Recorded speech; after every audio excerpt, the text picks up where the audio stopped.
মুসলমান ভাইরা, আমার বন্ধুরে, ইমাম আজম আবু হানিফা রহমতুল্লাহ আলাইহি একটা দৌড় মেরে নিজ ঘরের মধ্যে, নিজ বাড়ির মধ্যে আসলেন।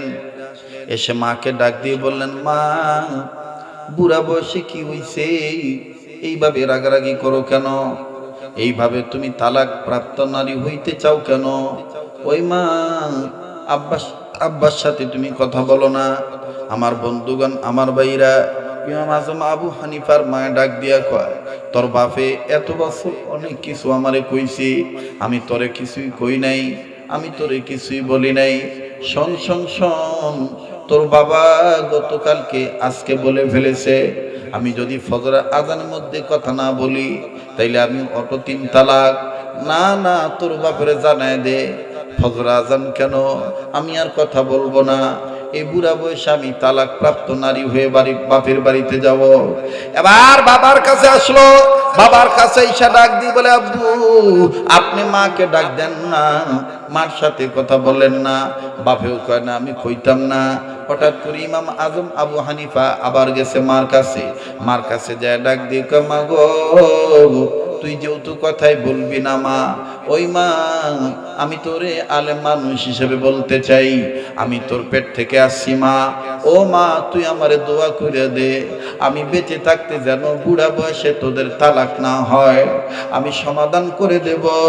মায়ের ডাক দিয়ে, এটা তোর ব্যাপার, আমি আগেই তোর বাপের লগে কথা বলবো না। এবার ইমামে আজম আবু হানিফা ডাক দিয়ে বলে, মাগো,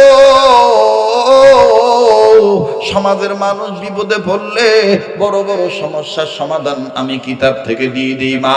ও মা, আজ আমারই তোরা বাপ মা লাগো, তোরা যদি কথা না বলস মা, সমাজের মানুষ কি বলবে? এত বড় আলেম হওয়ার পরেও নিজের বাবা মার সমস্যা সমাধান করতে পারে না, সে আবার কিসের বড় আলেম হইল? মা গো, কাজেই তুই আমারে দোয়া কইরা দে, আমি বেঁচে থাকতে যেন তোদের এই ঘটনা না ঘটে। মায় ডাক দিয়ে, এটা তোর ব্যাপার। এবার ইমাম আজম আবু হানিফা ও বাজান মার কাছ থেকে দোয়া নিয়া একটা দৌড় মেরে চলে গেছে আমার ভাইরা নিয়ে এলাকার মসজিদে। এই ইমাম আজম আবু হানিফা রহমতুল্লাহ জীবনী তারও পাওয়া যায়। হুজুরের মা বাবা লাগছে বুড়া বয়সে ঝগড়া, বুড়া বুড়ি অনেক সময় লাগে না? এবার যেভাবে উত্তর দিতেছে মনে জীবনে কাজ্যায় লাগেন না। আমনে গো বাইতে আমার এক লোকমা ভাত খাওয়ায়, মনে যে কাজ্যায় লাগে না, এমন ভাবে কইতাছে। বুড়া বুড়ি লাগে না? তো বুড়াও লাগছে, বুড়িও লাগছে। লাগিয়া হঠাৎ করে মনে করেন বুড়ায় আকতা কয়ে বইস। আকতা বুঝেন তো?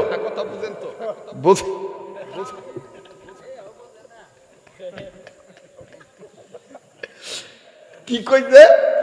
এই তালাক, কথার কথা।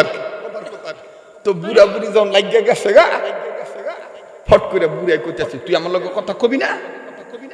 বুড়ি কর না, কবি না, কবি না, কবি না, কবি না, কবি না। হঠাৎ করে ইমাম আজম আবু হানিফার বাহে কইছে, ঠিক আছে, কথা যেহেতু কবি না, যেহেতু দর্শক, তো তোর কথা কর টাইম হইল আগামী ফজর আজান পর্যন্ত। ফজর আজান দিয়া লাইলে সেই সময় আমার লগে কথা কইলার কাম হইব না। ফজর আজান যদি দিয়া লাই তাহলে তুই অটো তালাক, 3 তালাক, অটো তালাক। তো বুড়ি মানুষ এমনি তো মনে করেন পাই নাসুই না, বুড়ি আরো পাইছে ডোলের বাড়ি। যখন শুনছে যে ফজর আজান, বেডিগোতে একটা ভাব আছে, বুঝেন নাই? বেডিগো দেখবেন 17 ভাব। আল্লাহর রং বোঝা যায়, কিন্তু মহিলাগো রং বোঝা যায় না। আল্লাহর রং বোঝা যায়, যখন মনে বৃষ্টি দিতে পারে আল্লাহ, কিন্তু বেডিগো রং বোঝা যায় না। আরে বাপরে বাপ, এই বেডি ফট করে ডাক দিয়ে কয়, ফজর আজান যা 3 দিন ফজর আজান দিব, তো কথা কইতাম না, বুড়া বয়সে তালাক হয়ে যাও না।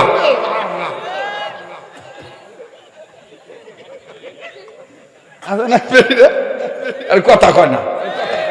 আপনারা তো জানেন আমি মিশুক মানুষ, সামাজিক মানুষ, আমি বাস্তব ওয়াজ করালো। কি ভাই রাগ করতেছেন আপনারা? তো বেডি ডাক দিয়ে কইতেছে, ফজর আজান কে 3 ফজর আজান দিব, তো কথা কইতাম না। এবার বেড়ায় ডাক দিয়ে কথা না কইলি ফজর আজান দিয়ে ফেলাইলি অটো 3 তালাক। এইটা আবার ঘরের কাজের মানুষ শুনে ফেলাইছে, বাড়ির ওই যে কিষান আছে না, এ শূন্য ফেলাইছে, শূন্য দৌড়ে ইমাম আজম আবু হানিফার কাছে গেছে, যাইয়া হুজুরে ডাক দিয়ে কয়, হুজুর হুজুর, এই যে খালি কিতাব লয়ে বসে রয়েছেন, ও দাঁত দিয়া মায় যাইতাছে গা। এই যে কিতাব লয়ে বসে রয়েছেন, ও দাঁত দিয়া মায় যাইতাছে গা। কেমনে? আপনার বাহে আকতা কয়ে লিছে। আমার বাহে আকতা কইছে মানে? আপনার মা আর আপনার বাপের মধ্যে যে কি হয়েছে এ কইতারম না, খালি শুনছি যে ফজর পর্যন্ত টাইম, কথা না কইলে 3 তালাক। আর এইটা আবার করতো নাই, হঠাৎ বাদ না বাদে উঠতে করতো না, এটার একটু আদর করে পিছনে সরাবি। ও প্রতিবন্ধী মানুষ। হ্যাঁ, আর একটা কথা মনে হয়ে গেছে, কুমো, যার ঘরে প্রতিবন্ধী সন্তান সে জান্নাতের অধিকারী। এই প্রতিবন্ধী সন্তান যখন মারা যাবে, হাসরের ময়দানে আল্লাহ তাকে বিনা হিসেবে জান্নাত দিবে। প্রতিবন্ধী সন্তান জান্নাতের দুয়ারে যায় আবার ফিরাইব, ফিরাই আল্লাহ কইব যে, আল্লাহ তো সব জানে, এরপর আবার দিকে বলছে ফিরাই সৎকা। প্রতিবন্ধী সন্তান কইব, আল্লাহ আমি চলতে পারতাম না, খাইতে পারতাম না, কিছু কইতে পারতাম না, বুঝাইতে পারতাম না, আমি একটা বোঝা ছিলাম, তারপরও আমার মা বাবা, আমার সমাজের কিছু মানুষ আমার অবহেলা করে নাই, আমারে লালন পালন করছে। আল্লাহ আজকে আমারে তুমি জান্নাত দিয়ে দিছো, তা আমারে যারা সুন্দর করে লালন পালন করছে, আল্লাহ আমার সাথে তাদেরকেও জান্নাতে না দিলে আমি জান্নাতে যাই না। আল্লাহ তখন বলবে, তোর যারে মন চায় তার জান্নাতে যাই। সুবহানাল্লাহ বলে। এই জন্য প্রতিবন্ধী সন্তান এটা যার ঘরে আছে তার একটা নিয়ামত, আল্লাহ পাক যত্ন করার তৌফিক দান করেন। আবার বলেন আমিন। তো ইব্রাহিম আলাইহিস সালাম, এই ইমাম আজম আবু হানিফা রাহমাতুল্লাহ আলাইহি ডাক দিয়ে বলতেছে যে, আমার আব্বা 3 তালাকের কথা কইছে। কয়, হ। মুসলমান ভাইরা, আমার বন্ধুরে, ইমাম আজম আবু হানিফা রাহমাতুল্লাহ আলাইহি একটা দৌড় মেরে নিজ ঘরের মধ্যে, নিজ বাড়ির মধ্যে আসলেন। এসে মাকে ডাক দিয়ে বললেন, মা, বুড়া বয়সে কি হইছে? এইভাবে রাগারাগি করো কেন? এইভাবে তুমি তালাক প্রাপ্ত নারী হইতে চাও কেন? ওই মা, আব্বার সাথে তুমি কথা বলো না। আমার বন্ধুগণ, আমার ভাইরা, ইমাম আজম আবু হানিফার মায়ে ডাক দিয়া কয়, তোর বাপে এত বছর অনেক কিছু আমারে কইছি, আমি তোরে কিছুই কই নাই, আমি তোরে কিছুই বলি নাই। শোন শোন শোন, তোর বাবা গতকালকে আজকে বলে ফেলেছে, আমি যদি ফজর আজানের মধ্যে কথা না বলি তাইলে আমি অটো 3 তালাক। না না, তোর বাপের জানায় দে, ফজর আজান কেন, আমি আর কথা বলবো না। এই বুড়া বয়সে আমি তালাক প্রাপ্ত নারী হয়ে বাপের বাড়িতে যাব।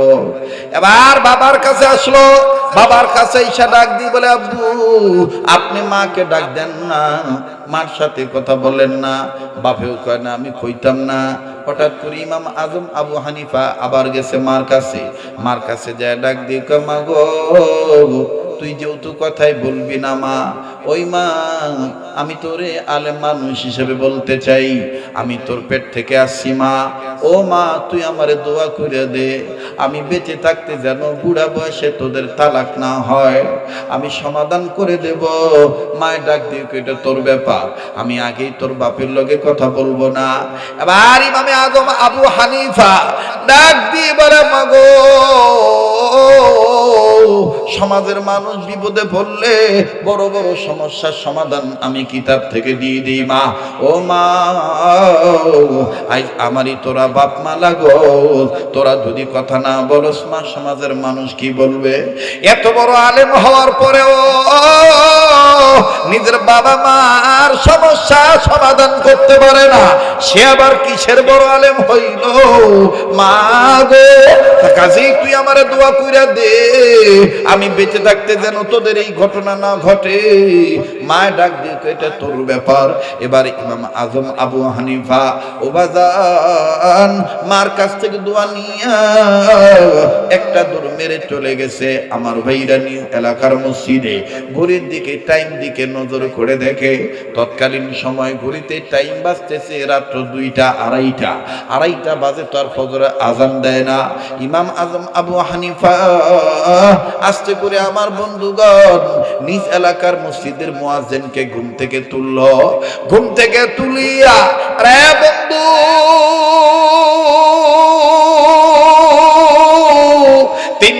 3:30 যখন বেজে গেল, ইমামে আজম আবু হানিফা নিজ এলাকার মসজিদের মুয়াজ্জিনকে ডাক দিয়ে বলতেছেন, হুজুর একটা সুন্নাত জিন্দা করার জন্য বলবো। মদিনাতে এখনো মসজিদে নববীতে তাহাজ্জুদের আযান হয়। হুজুর আমাদের এলাকায় তাহাজ্জুদের আযান হয় না। হুজুর আমার নবীজিও মাঝে মধ্যে নিজেই তাহাজ্জুদের আযান দিত। কাজে আমি আবু হানিফা বলতে চাই, আপনি তাহাজ্জুদের আযান দেন হুজুর। হুজুর আপনার তাহাজ্জুদের আযানের কারণে আমার মা বাবার সমস্যা সমাধান হয়ে যাবে। হুজুর আমার মা গ্রামের মানুষ, আমার মা বুঝলো না কোনটা তাহাজ্জুদের আযান আর কোনটা ফজরের আযান। হুজুর আপনি আযান দিয়ে দেন। এবার মসজিদের মুয়াজ্জিন কয়, হুজুর ভালোই তো কইছেন, কিন্তু আমার সমাজের খবর জানেন না। আমার সমাজে কিছু হাইব্রিড বুড়া আছে, এই বুড়ারা কালকে আমার চাকরির মধ্যে লাল বাতি জ্বালায় দিব। মানুষ মাত্রাই তো ভুল হয়, ভুল হয় না? অনেক সময় আমাকে নারায়ণগঞ্জে মসজিদের হুজুরে খেদায় দিছে, মুয়াজ্জিনের গেছে গা, কি লেগে রাখবেন না, বুড়ায় কয় কয় আজান বেক মসজিদে আজান দেয়, উনায় পরে দেয়, উনি কি কাম করে, এলাকা ওনারে চলবো না। ও ভাই মানুষ মাত্রাই তো ভুল হয়, মানে ওনারে খেদায় দিছে। ফজর নামাজের সময় আসসালাতু খায়রুম মিনান নাওম কয় নাই, আজানে কয় নাই। এলাকা বুড়াই কইছে যে কই থাহে মন, ওনার পিছন নামাজ হইব, ওনার দরকার নাই, ওনারে খেদায় দাও, টাকা হইলে মুন্সির অভাব নাই, খেদায় দিছে। আচ্ছা আপনি গো ভুল হয় না? আমার কথা কন, আমার তো আরো বেশি ভুল হয়। ওই মাঝে মধ্যে লুঙ্গি তো পরি, কিন্তু মাঝে মধ্যে পায়জামা পরতে হয়। ঊর্ধ্বতন কর্মকর্তার কাছে গেলে পায়জামা পরতে হয়, তা তাড়াহুড়া করে, আর শীত মৌসুমে তো পায়জামা পরতে হয়, তা তাড়াহুড়া করে পায়জামা পরতে গেছি। কিন্তু বাইরে ভাই রাইট করে যে ওনার সালোয়ার আর আমার পায়জামা যে এক জায়গায় ঠুইছি, ওই আর মনে তাড়াহুড়া কইয়া ওনার সালোয়ার আমার পায়জামা মনে করে পড়ছি। ওন পইয়া দেখি কেমন তারা টাইট টাইট লাগে। ঘটনা কি বের পাই না, বানতে পারি না, ভালো করে চাইয়া দিই, বাতি জ্বালাই দিই, আমার না, এটা উনার না। মানুষ মাত্রাই তো ভুল হয়, কথা কয় না রে ভাই, জোরে কথা কন ঠিক না? আমি জানি আপনার আমার উপর খুব রাগ হইতেছে, বেজার হইতেছে যে এই হুজুরটারে আনবো না, না আনলেন কি আনবেন, ওই আনবো। আল্লাহ কবুল করুন। ও ভাই মানুষ মাত্রাই ভুল হয়, নিজের দিয়ে নিজে সবসময় চিন্তা করবেন। কেন মসজিদের ইমাম মুয়াজ্জিনের বিরুদ্ধে লাগেন? ওনার মানুষ মাত্রায় একবার ঘুমে লাগিয়ে গেছে গা, তো আপনি কি আজান দিতে পারেন না? আপনি আইসা আজান দিবেন, আজান দিয়া হুজুরের আদর করে ডেকে তুলে করবেন, হুজুর আপনি মনে হয় ঘুম লাগিয়ে গেছিল গা, আমি আজান দিছি হুজুর, আপনি ওইটা উজু করেন, রেডি হন। কতক্ষণ ঠিক কিনা? এই আর না কইরা উল্টা কি করে, ওই দা পরের ভাই খায় তো আইজে তেল মারে, নাকে তেল দিয়ে ঘুমা, আজানের টাইম হয়েছে ঘুমায় রয়েছে, হুজুর খেদা। এরকম করে না ভাই? আল্লাহ তাআলা হেদায়েত দান করুন, আল্লাহ তাআলা হেদায়েত দান করুন। ভাই সবাইকে বিচার করার আগে নিজের বিচার নিজে করতে হবে, যে ওই রকম ভুল তো আমারও হইতে পারে, ওই রকম গুণ তো আমারও আসতে পারে। কথা কোন ঠিক কিনা? তো মুয়াজ্জিন ডাক দিয়ে কয়, হুজুর আপনি তো কথা ভালোই কইছেন, কিন্তু আমাদের এলাকার সমাজের মানুষ ভালো না। আমি যদি এখন তাহাজ্জুদের আজান দেই, কিছু বুড়া আছে এটি বুঝবো না, এটি সকালবেলা আমারে একেবারে লড়াইবো যে হুজুরে ফজরের টাইম না হইতে আজান দিছেন কা। এই 14 জনের কাছে জবাব দিতে দিতে আমার চাকরি যাবো লালবাতি জ্বললা। ইমাম আজম আবু হানিফা কইতেছে, ওইটা আমি বুঝুম, আপনি আজান দেন। এবার দিছে আজান, তাহাজ্জুদের আজান দিছে, আল্লাহু আকবার আল্লাহু আকবার। তখন আজান শেষ, তো ইমাম আজম আবু হানিফার মা মনে করছিল ফজর আজান।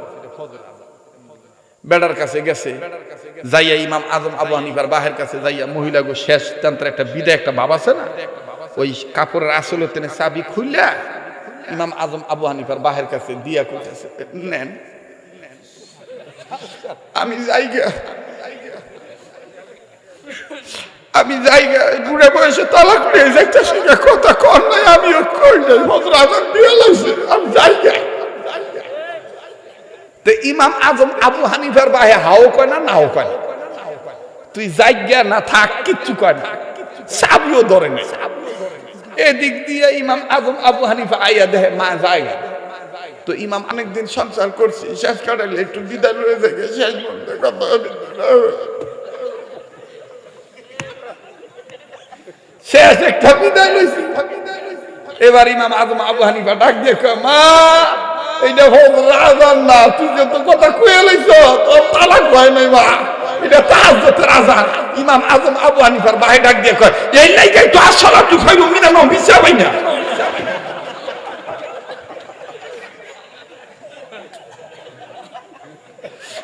সুবহানাল্লাহ বলবেন না?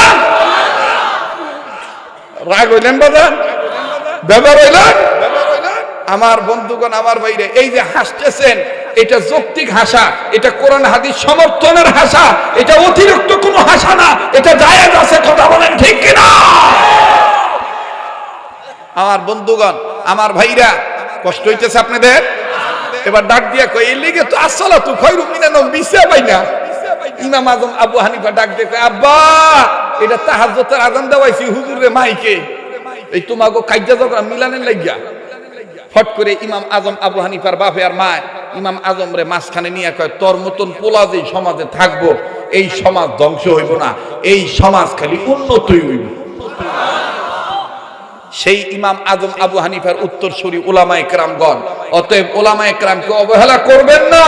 এই উলামায়ে কেরাম সন্তান জন্ম হইলেও লাগবো, আপনি মারা গেলেও লাগবো, বিয়ে শাদীতেও লাগবো, আপনার যে কোনো কাজেই আলেমদেরকে লাগবে। দাওয়াত তাবলীগ করবেন, আলেমদের সাথে মাশওয়ারা করে করবেন, ইসলামী রাজনীতি করবেন, আলেমদের সাথে পরামর্শ করে করবেন, যে কোনো কাজ আলেমদের সাথে পরামর্শ করে করবেন, তাইলে দেখবেন খায়র ও বরকত হবে। কথা বলেন ঠিক কিনা?